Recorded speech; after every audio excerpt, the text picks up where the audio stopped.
Hi. So maybe you guys are sick of seeing me because I'm sick of seeing myself up here, but I'm going to be facilitating a conversation between four humans right now around where money is moving and how we can collectively move $1 trillion towards raising human consciousness. And so on the panel today, to the left of me is Mr. Dor Konforty, and he's in the process of launching his own fund called the Awakening Fund, so he'll talk a little bit about that today. We have Mr. David Leibsohn, who I liken to kind of like the Professor Xavier, who's collecting the Avengers of funders who are looking to put their time, talent, and treasure towards what he's calling the subtle energy field. And so he's, what our dear friend Shamini always says is, we're making woo true. And so I think David is working, he'll talk a little bit about that. And then we have Mr. Andrew Comer, who you guys just had the pleasure of listening to. He's kind of an OG in the space. He's put, I think, $76+ million into human flourishing, so he can kind of talk about how to help some of us prevent some kicks in the groin, because he's probably taken some on behalf of us. And then we have Ms. Tatiana Koffman, who is deep in the Web3 crypto space, runs a fund in that world, and so we'll get to talk a little bit about that.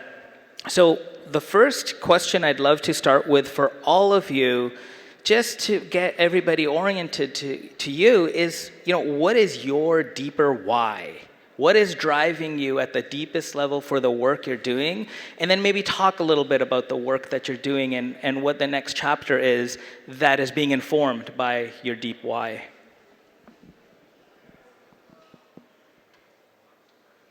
Let me go first. You got it? Is this on?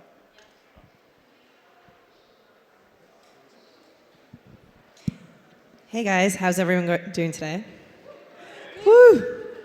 My name is Tatiana. I do two things. One, I run a hedge fund called Moonwalker Capital.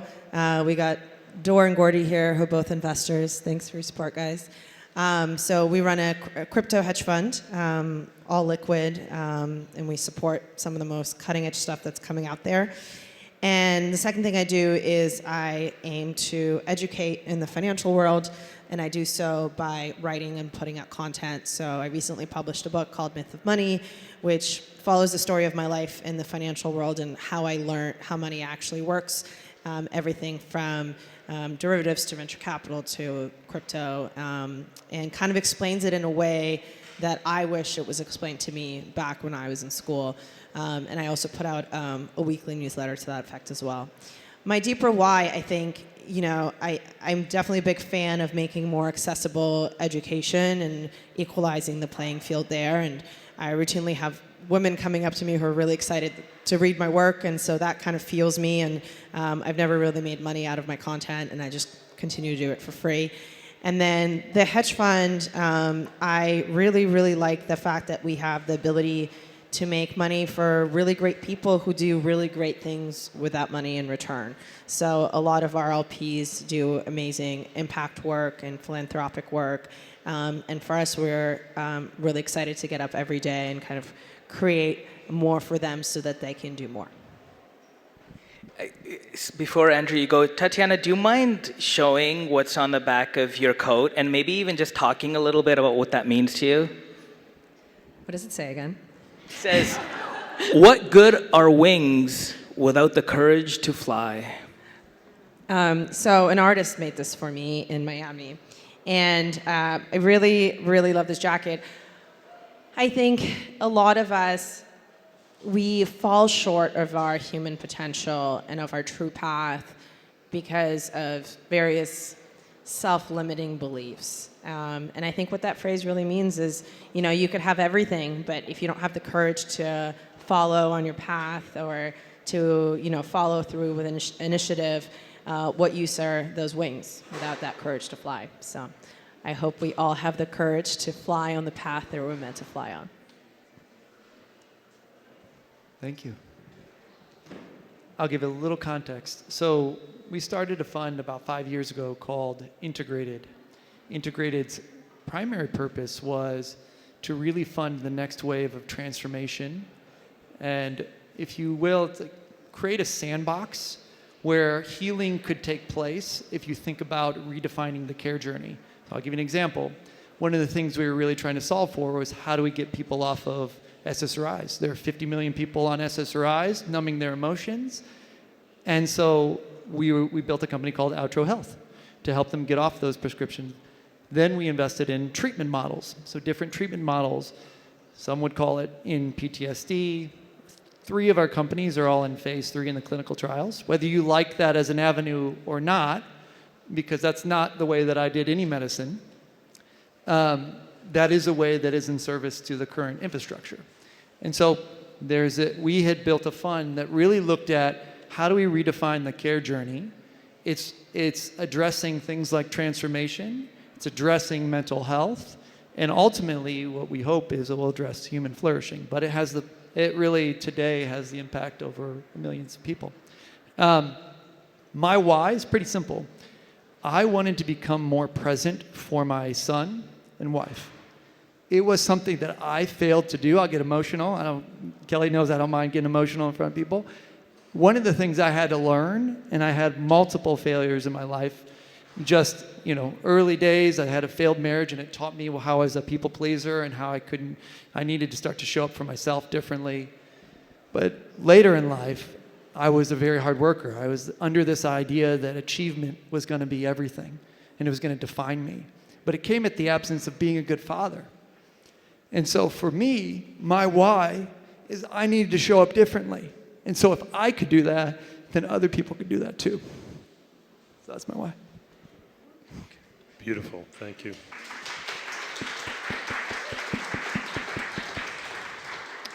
Yeah, so I feel that why, and I will build on that why.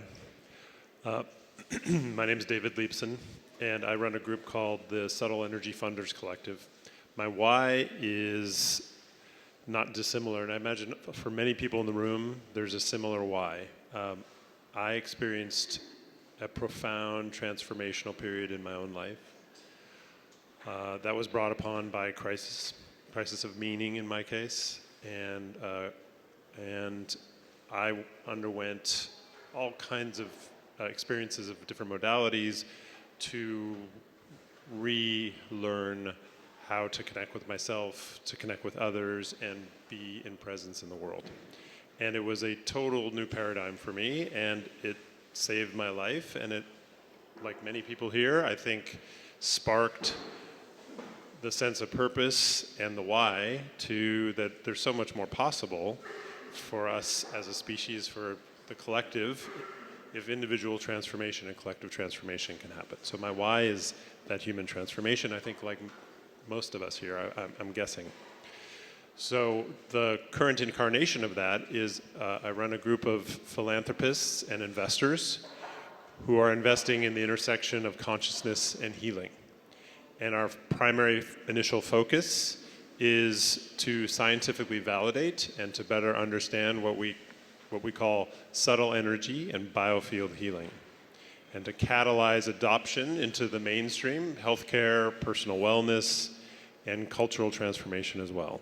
And we see this as a frontier modality within a broader umbrella of consciousness-based healing modalities, mindfulness, psychedelics, breath work, acupuncture, many of the modalities that many of you here have practiced. This is, we see them all sharing something in common, which is they operate and they're mediated through consciousness. So we are advancing through tier 1 rigorous science at top tier universities. In addition to investing in systems change across a whole ecosystem, we are following a roadmap that's very similar to what was followed with meditation and mindfulness, bridging this to Western science and validating it. What's being followed with psychedelic-assisted therapy, bridging it with Tier 1 Western science to bring it to the mainstream in a really credible way. So I'll stop there, and your turn.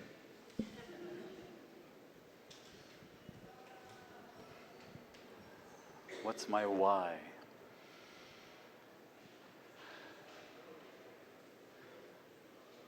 I know that for me, I'm doing this because I want to love each and every one of you unconditionally.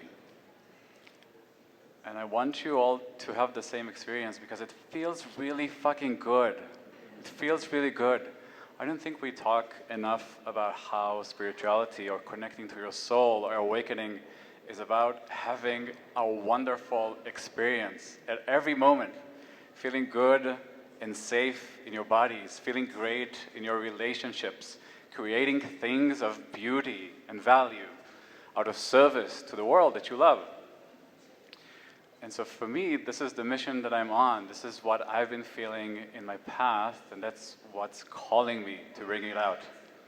Because it feels good. I don't feel obligated to do it. I think a lot of the issues that our world is facing right now come directly from people thinking that they have to drag themselves out of bed, answer to some God, fulfill some destiny, or even survive.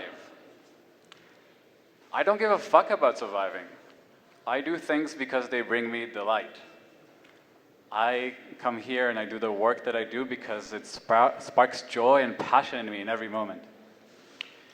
And in terms of the gift that I want to give in the context of my fund and beyond is to leverage the tools that only exist in the modern world, particularly stuff that we can take out of neuroscience labs. I used to be a neuroscientist.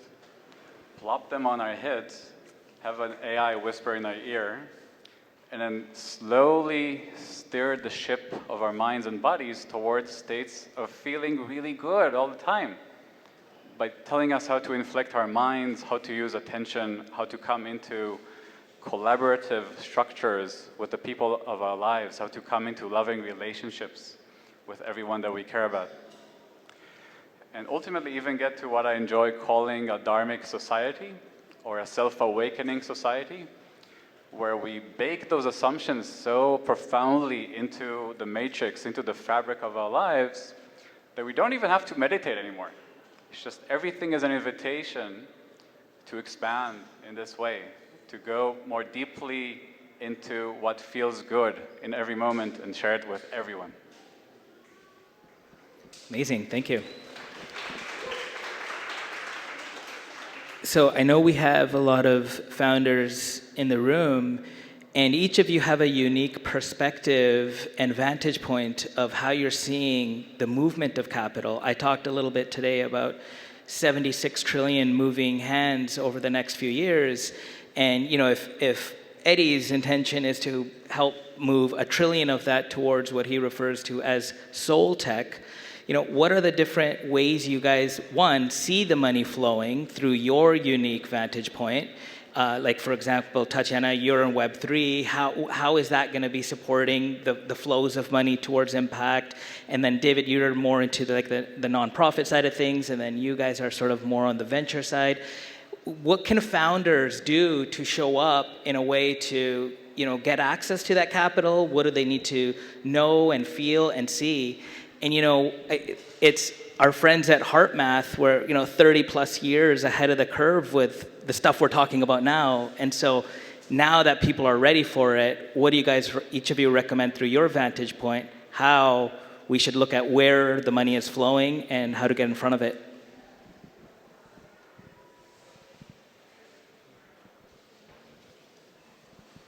Yeah.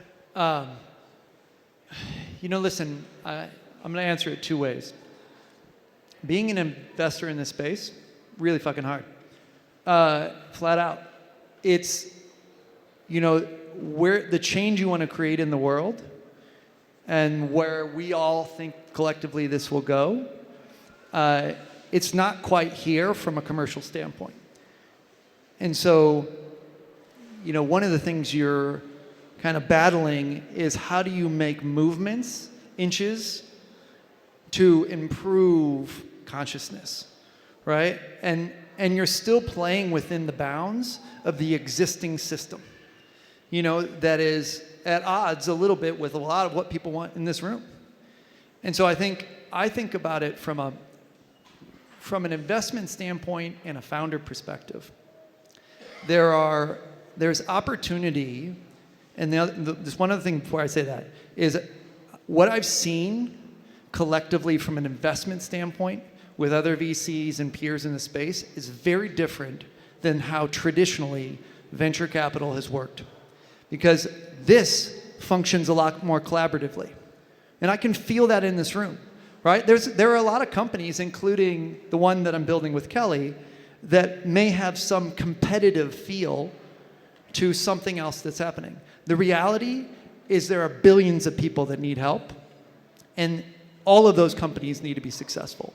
And so what I've witnessed in the last 5 years is people that are focused on this space want to collaborate. And that's a beautiful thing, because that doesn't exist in the venture space, and I can validate that.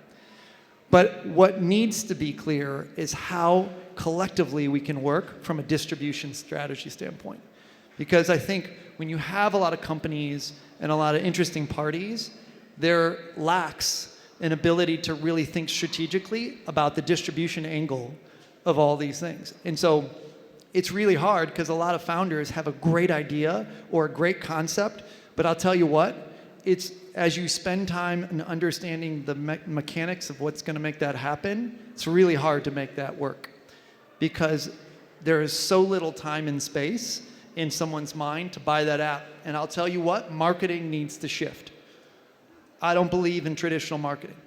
And so those are the things that, like from my lens now, and playing on both sides, I've been an investor, I've been a board member, and I've been a founder, and I love being back in the operational seat. But it really has to be done differently. Because you saw was it you that shared, or maybe it was Eddie that shared, just the churn rates are crazy. It's because people aren't really authentically connected to what we're doing. And so that's what I think we need to solve for. May or may not be answering your question, but that's where I think this connection of the investors and setting people up for success and founders need to come together in a different way to think about distribution. Let me jump in there.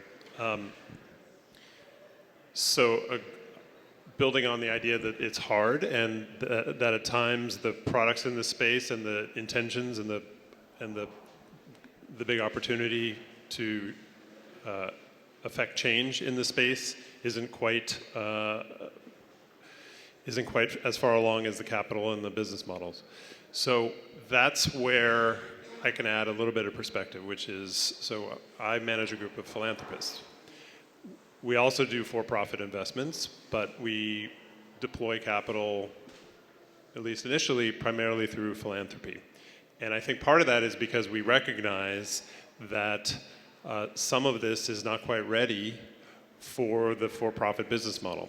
That there needs to be development, there needs to be research, there needs to be cultural change, there needs to be messaging, et cetera, that can help to catalyze the practices, the understanding, the science, et cetera, that's going to support ultimately the business models that can commercialize it and scale it. And so my particular bias, and we're in a more frontier space than say meditation technologies or some of the the neuromodulation and that kind of stuff. We are biased in part towards funding really rigorous research, which can help to validate this and bridge the gap to the open-minded skeptics in the mainstream society who aren't adopting, but might be open to it if they understand that this actually creates really significant health outcomes and creates healing. And so we're investing in that, and we think that's really important. That's not enough. Research alone is not enough. There needs to be messaging, there needs to be media and cultural awareness brought to it as well, and then ultimately there needs to be good commercialization, there needs to be access to these tools and these experiences. From my perspective, our goal is to fund experiences. We want people to have, it's not about the products, it's not about the research, it's not about cultural change for cultural change's sake. It's for people to be able to open their minds and have experiences that are personally meaningful and transformative and healing for them. Healing is our area of focus because we think that healing is those times of need, as Kelly, I think you were saying. It's those moments where people really, really don't have any other options. The need is so great and they're willing to try new things. And that's a doorway for people to have experiences that are unlike anything they've had before, and they can have that transformation through that. So healing we see as the sort of the best use case. And so, philanthropy is here to help. And, but ultimately to scale, it needs to go beyond philanthropy, and that's where some of the for-profit commercial investment comes in. I have a contrarian opinion. As an entrepreneur myself in the tech world in the past, in many ways it's considered a sin to try to change your audience.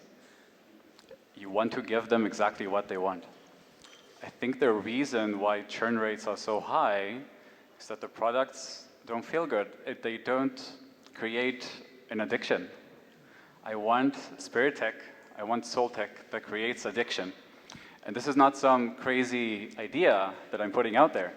All of the wisdom traditions at the start teach you how to create a good feeling in your body. That's the essence of jhana. I'm sure many of you are familiar with Journey and how they're repopularizing jhana, deep concentration meditation. And the other, a little old at this point, technology that we have in psychedelics, and particularly entheogenics, MDMA and the like, people take them and go party. I want to have a product that's so awesome that I can slap it on my head and go dancing. And then once 1 million people use it, and 5% of their population understands that rather than going dancing, they can have a good and clear conversation with their partner, or they can meditate, or they can go to therapy, and it augments the capacity of the psyche to unravel the parts of the mind that are buried, suppressed, the parts that don't feel good, and integrate them into the new baseline of feeling good. That's where we will not need new marketing, we will not need research.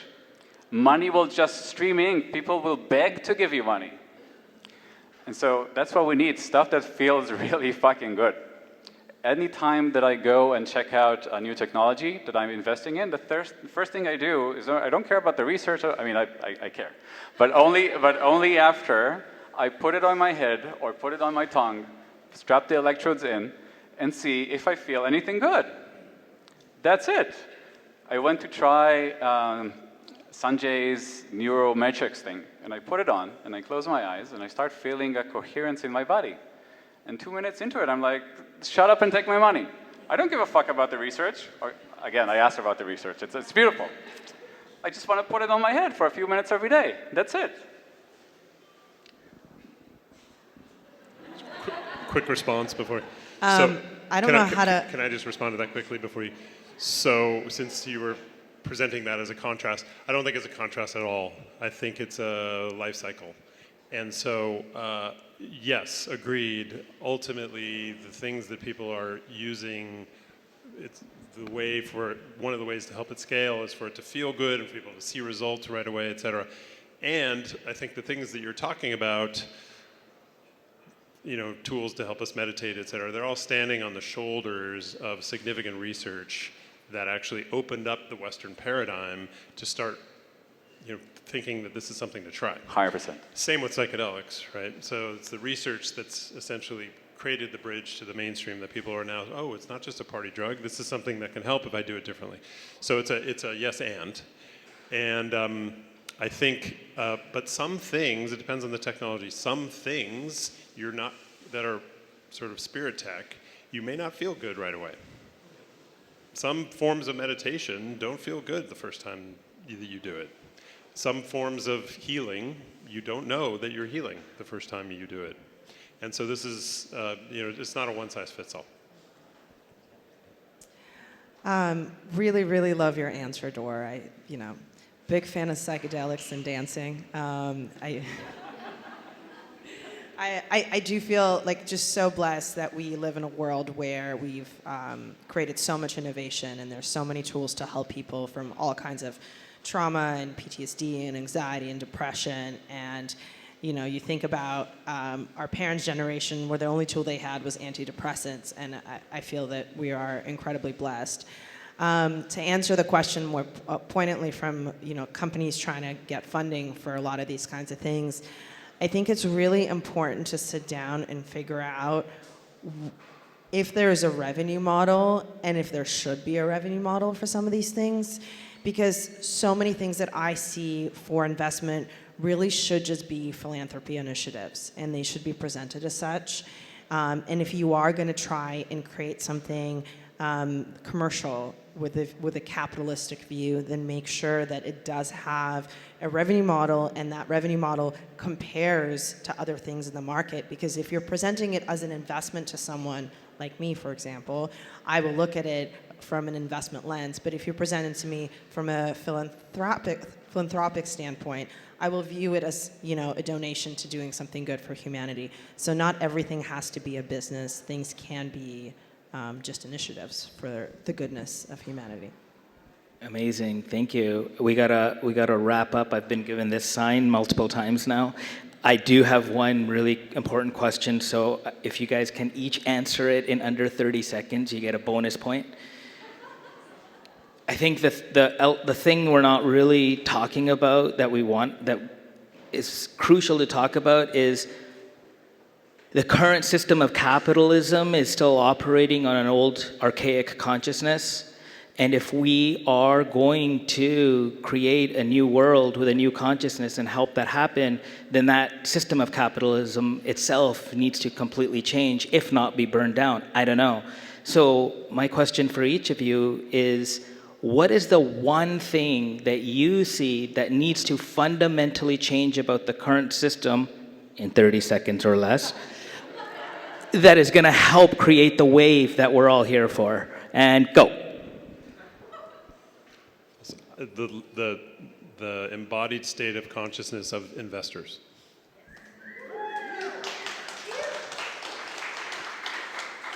Yeah, I think everyone should do psychedelics at least once to reach that state of consciousness and then continue their investing career with that new perspective.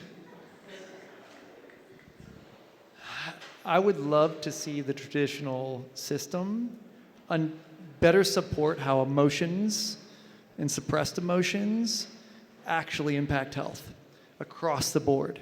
Because I think if you can validate that and understand it, and every single person can understand that, you're getting closer to where you can make the impact and the connection to consciousness.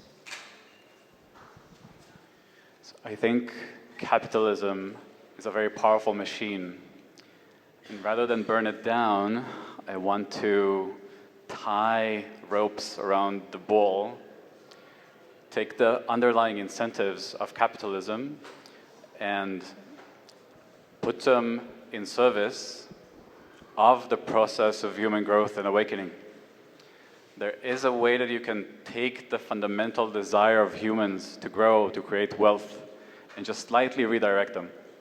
And I'll say that I have a project doing that. I'm looking for a CEO. If anyone's interested, come talk to me.